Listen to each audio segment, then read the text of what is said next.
him to a position where he will face off against the front runner there, Paul Vallas, who secured 34% of the vote tonight. Let's listen in.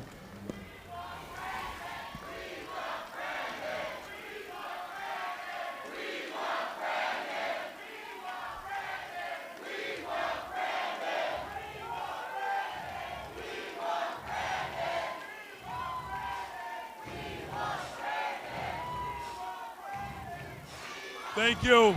Thank you. Thank you. Thank you. You know I gotta say it. Well, here's Brandon.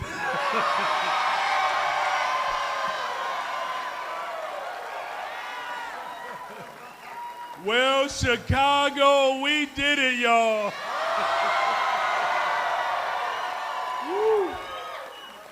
You know, they said that this would never happen. I am so freaking proud. Because we did this. You know, a few months ago, they said they didn't know who I was. Well, if you didn't know, now you know.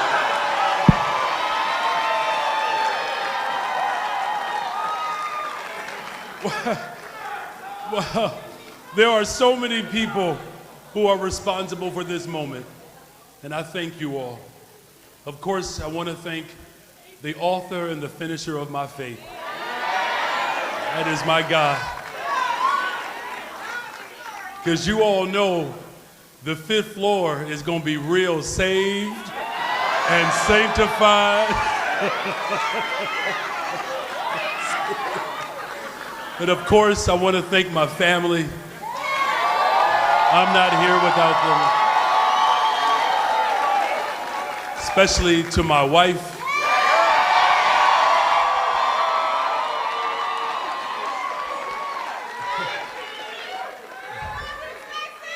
Let me just go ahead and get this out the way. My wife of 25 years come June. Chicago, a black woman will still be in charge.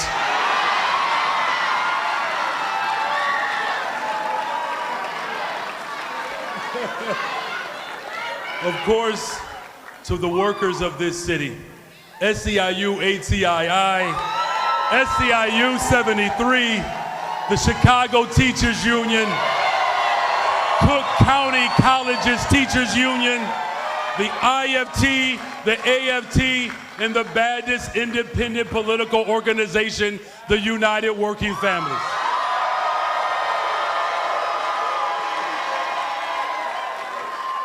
There are so many elected officials here and leaders from across the city.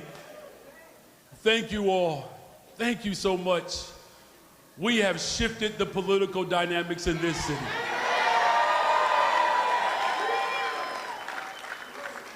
But I want to acknowledge all the other candidates.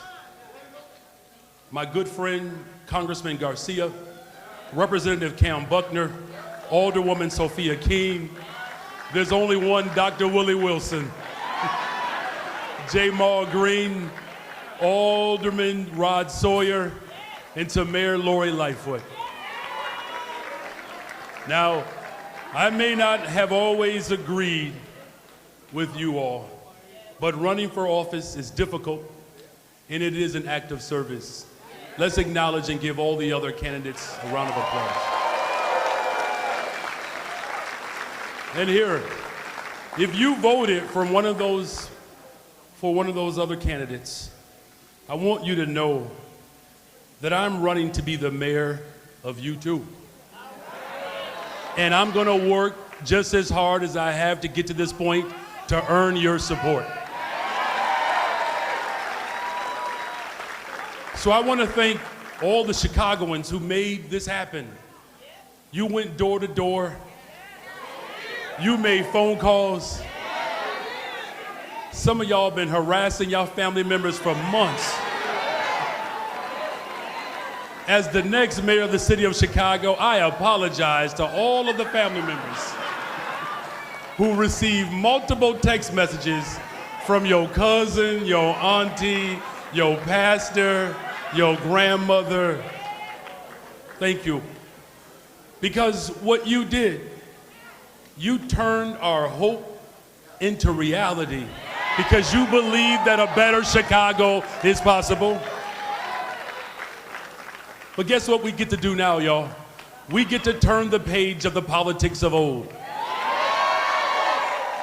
Because with our voices and our votes, we've come together as one city to say that we deserve a Chicago that is better, stronger, safer for everyone. No matter where you live, no matter where you look, what you look like, you deserve to have a better, stronger, safer Chicago. Whether you live in Jefferson Park or Morgan Park, or McKinley Park or Gage Park or Humboldt Park, you deserve a better, stronger, safer Chicago.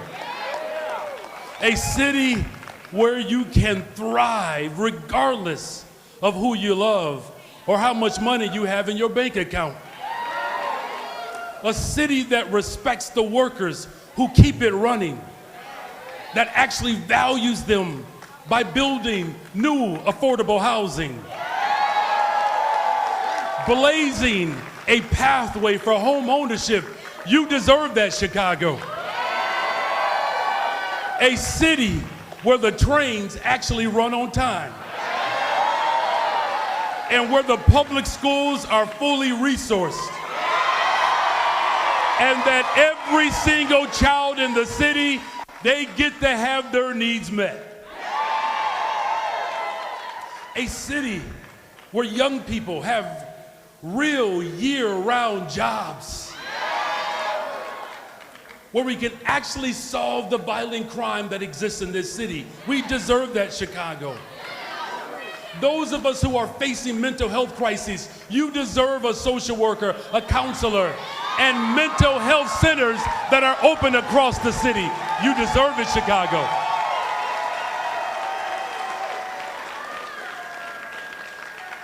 So in other words, tonight is about building a Chicago that truly invests in our people. You know, the most radical thing that we can do as a city is to love the people of Chicago. Now, some of y'all may have heard this before, but my grandfather and my father, who is here tonight, were both pastors. Now, I'm the true son of a preacher.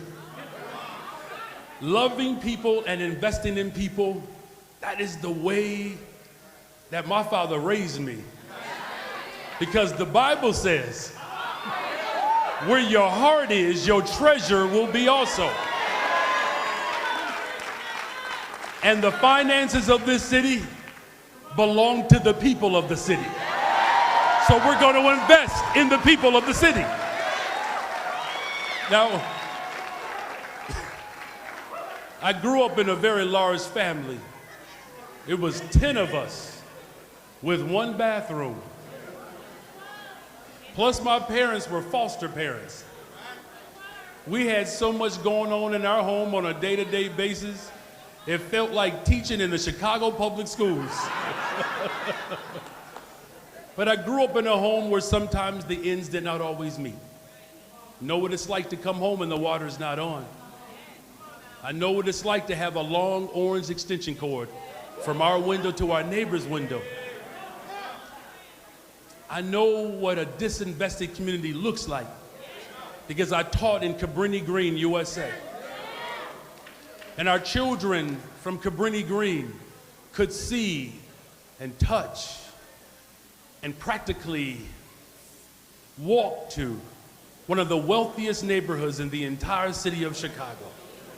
From their back windows and out of their front windows, bulldozers staring them down, preparing to destroy their public housing. It ain't right? It captures the essence of the city of Chicago, this tale of two cities. But that's why I'm looking forward to becoming the next mayor of the city of Chicago. because we are going to finally retire this tale of two cities and usher in a better, stronger, safer, united city.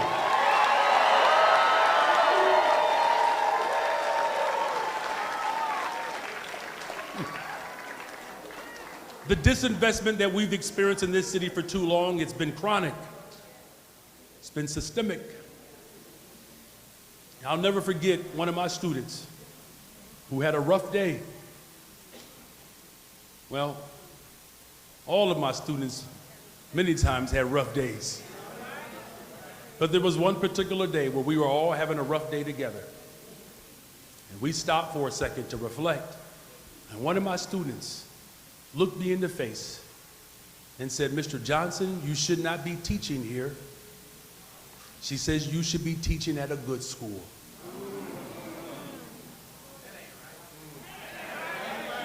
It's not right.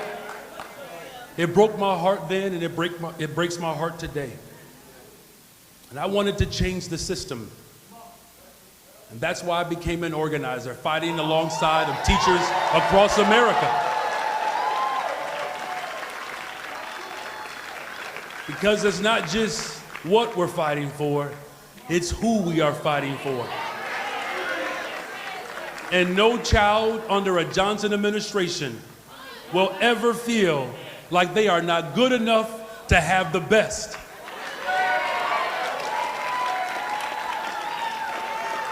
And that's why I took that fight as an organizer and I became a Cook County Commissioner. Because I believe that we need to have political leadership that actually speaks to the interests of working people.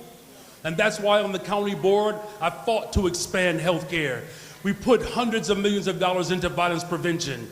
We've built a balanced budget, and we've done it under the most ridiculous and the hardest circumstances. And if we can pass a multi-billion-dollar budget on the county board, we can certainly pass a multi-billion-dollar budget when I'm the mayor of the city of Chicago.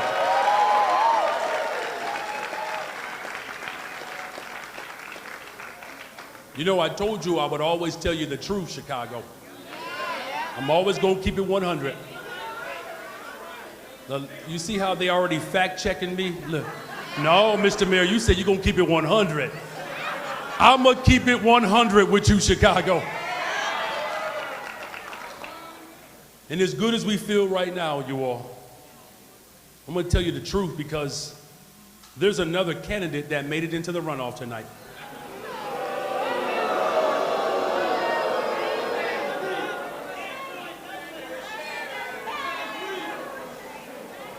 And his name is Paul Vallas.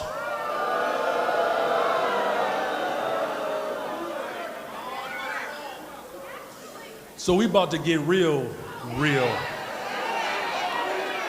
If you are not familiar with Paul Vallas, let me tell you a little bit about Paul Vallas. See, Paul Vallas is someone who is supported by the January 6th insurrectionists. He switched parties when President Barack Obama became the president of the United States. He went as far as to say that he is more of a Republican than anything else. These are his words. He said that he fundamentally opposes abortion.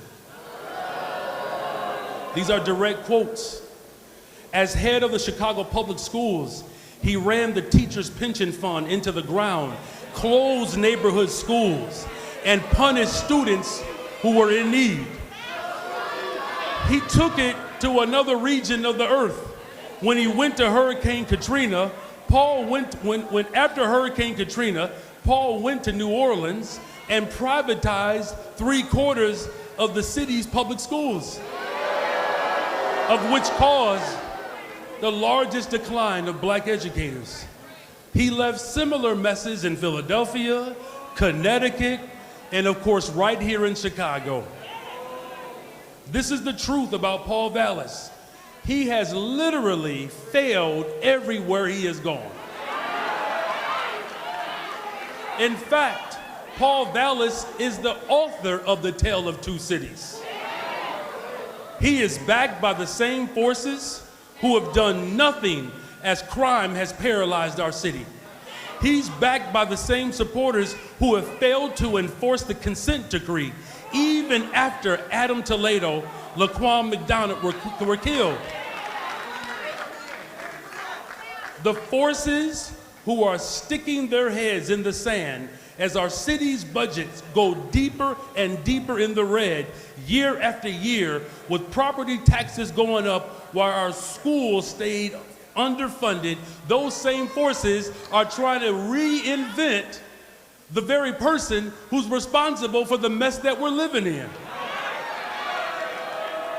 Chicago, we cannot have this man as the mayor of the city of Chicago. Our children and families across Chicago can't afford it. Paul Vallas has friends who will throw everything at our movement. They're gonna say everything that they can, invent lies to stop our movement. You know, they've been lying on me so bad, y'all. I wouldn't put it past them, because you know we don't have a family dog. I wouldn't put it past them that Paul Vallas makes up a lie that I kill puppies. Look, I'm for real. And what's so messed up about Paul, every budget that he has looked at, he has failed. I'm the only person who has presented a balanced budget plan that protects the interests of workers without raising property taxes. So, they'll say we're too accountable to working people. These forces want us to feel bad because we want people to have paychecks. They'll say whatever it takes, you all, because they like the city the way it is. So here's the truth. As good as it feels right now, this moment is just the beginning, Chicago. We got work to do, and we're willing to put in that work. If tonight is proof of anything, it's proof that anything is possible, Chicago. That we can build a Chicago as big and as generous as our promises. That City Hall can truly belong to the people. I can't do this by myself, y'all. Are y'all with me? We have to take this movement to City Hall to make sure that we give people a guarantee. No longer can we leave it to chance that our children will have quality schools, good paying jobs, and an environment that speaks to justice. We can't leave it to chance. Because I believe in us, you believe in me. Chicago, we can have a better Chicago. We can. Now look, we may not always agree all the time. Trust me, I come from a large family. We fight over the Thanksgiving menu, and it's the same menu every year. But there's one thing that I know for sure, that these challenges are not too big. Because we didn't just get here, y'all. We've been about this work. And so, for the sake of our children, for the sake of our families, the challenges that are ahead of us, Chicago, we can defeat this structural inequality. We have built a multiracial, multi-generational movement from one end of the city to the other end of the city. We can build a better, stronger, safer Chicago, and tonight is just the beginning. So do me a big favor, Chicago, so the whole world can know, because you believe it deep down in your soul. Brandon is better. God bless you, Chicago. A better Chicago is possible.